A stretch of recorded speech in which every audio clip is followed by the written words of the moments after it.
Right, so everyone, I'm just gonna quickly say to you why having a plan B is possibly the most stupidest, the most worst decision you could ever do.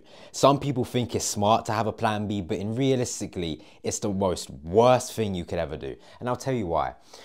So having a plan B is basically like saying to yourself, okay, I'm not fully believing in myself that I can do said certain thing, so I'm gonna make a plan B just in case if I don't do it.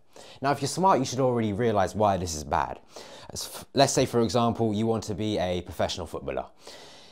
You say you want to be a professional footballer, and then maybe you talk in school, and then maybe your teacher comes and talks to you about like, oh, what do you want to be when you grow up, Timmy? Oh, I want to be a professional footballer. And then they automatically, every single teacher and every single grown-up says, oh, but if that doesn't work, what's your plan B? Where are you going to work? And then they end up making you create a stupid plan B, like something stupid, like, oh, I'm going to work at Sainsbury's, or I'm going to have an office job, something stupid like that. That's what they basically want you to do. And the problem with this is that now that you've basically created a plan B, you're basically saying to your brain that, okay, I'm not fully committed to actually making this work, so if I don't make it, I'm going to work on a plan B. Now that you've told your brain that you have a plan B and you basically have a safety net, because a plan B, all in all, is basically a safety net, right? It's like, oh, if I don't achieve this, I'm going to have a safety net to lay back on. Now that your brain actually understands this, it's not going to try as hard. Like, I don't know how to fully explain it, but you should actually understand if you don't have a plan B. Your brain doesn't try as hard if it knows it has a safety net. I'm going to give you an example so you actually understand. Let's say you have two people that are playing at chess. You've got Nathan, person A, and Nathan's playing his chess games, all right? He doesn't really care if he wins or loses. It doesn't, to him, it doesn't really care, so he's just playing normally. And then you've got person B, Timmy. Timmy plays chess and he's like, holy shit, if I don't win this, I'm literally going to die because my opponent will shoot me in the face if I lose. Who do you think is going to perform out of them two people? You'd obviously think Timmy, right? Because Timmy's actually got pressure on him. He's actually got stress on him. And therefore, if you actually have pressure and stress in your brain, everybody says stress is a bad thing, but it's a good thing. If you have pressure and stress in your brain, you work a whole bunch more quicker and a whole bunch more faster, and you actually do better quality work all in all. I think I've done a video on this quite a while ago. It was like, the secret, like some secret to working hard is like putting yourself under time pressure. I remember I was doing some theory test for like a driving test, and I actually passed it with like 12 hours of revision, and everybody uses like at least 40. So if that doesn't say I'm the best, I don't know what does. But either way, you should always have one plan and one plan only. Sitting around and having a plan B is basically like saying, I don't know if this will work, so I'm going to lay back on a safety net. So please, brain, don't try as hard, because if that doesn't work, we have a safety net. Let me give you another example, for example. Anyway, let's say, for example, there is a 14-year-old young kid in Zimbabwe living in one of the mud hut villages called Taboo, who doesn't even speak English, and he wants to grow up to be a prince of his Zimbabwe village. Kind of like Lee, as he wants.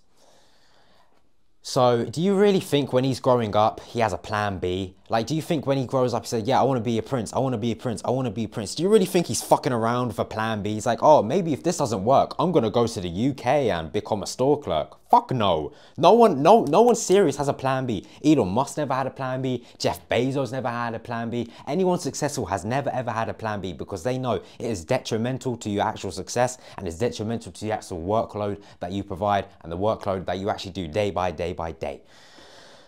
So anyway, I hope this somewhat helps. Basically, plan Bs are the worst. You should never really have a plan B, realistically. I mean, all in all, if you don't want to work as hard, and if you want to have a higher chance of not achieving your goal, then yeah, go ahead, have a plan B. But plan Bs, I don't have plan Bs. No one serious about their goals actually have plan Bs, because real Gs out here, they set a goal and they hit it. They ain't relying on no plan B or no plan C or no plan D. None of that dumb shit. They just say, I'm going to get this goal and I'm going to get it. And then they just work and they get it. I mean, at the end of the day, right, if you set up a goal, like let's say you want to get into a pro club, let's say you want to get in a pro club, a professional football team, for example, you want to get scouted, or however that works, into a professional football team.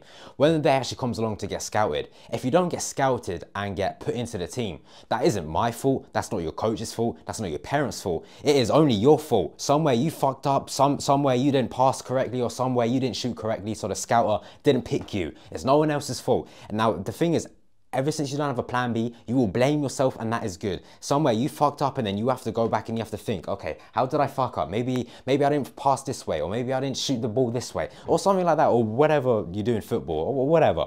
Like, that's the whole point of not having a plan B. Everything's on you, and you need to understand it, and you need to actually take your actions into accountability and actually understand where you went wrong, how you can do better next time. I mean, that's kind of what I do. Sometimes I'll actually go back on my YouTube videos, see how well I can actually do my YouTube videos better, maybe add in some more edits, maybe I add in some like more pictures or videos to better explain the point that I've been going across. That's basically what I do. So I kind of do it too. Me personally, I don't have a plan B. What am I gonna do? Like sit around crying, make a plan B, like, oh, if this doesn't work out, if everything falls, I'm just gonna have to work Sainsbury's. No.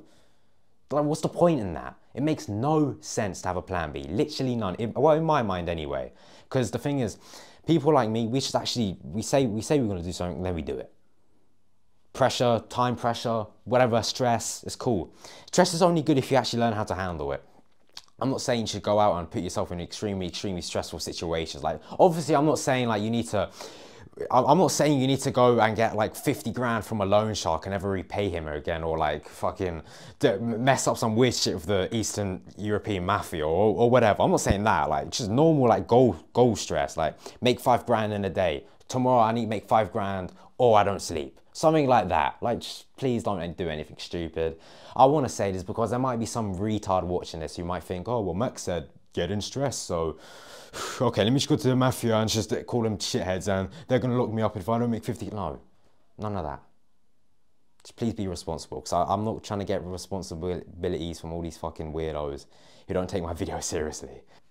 But anyway, apart from that, that's basically why you should never ever have a plan B. Having a plan B basically just says, I don't know if I'm actually going to make it, so yeah, don't try as hard. That's basically what it means in a nutshell. So never use a plan B.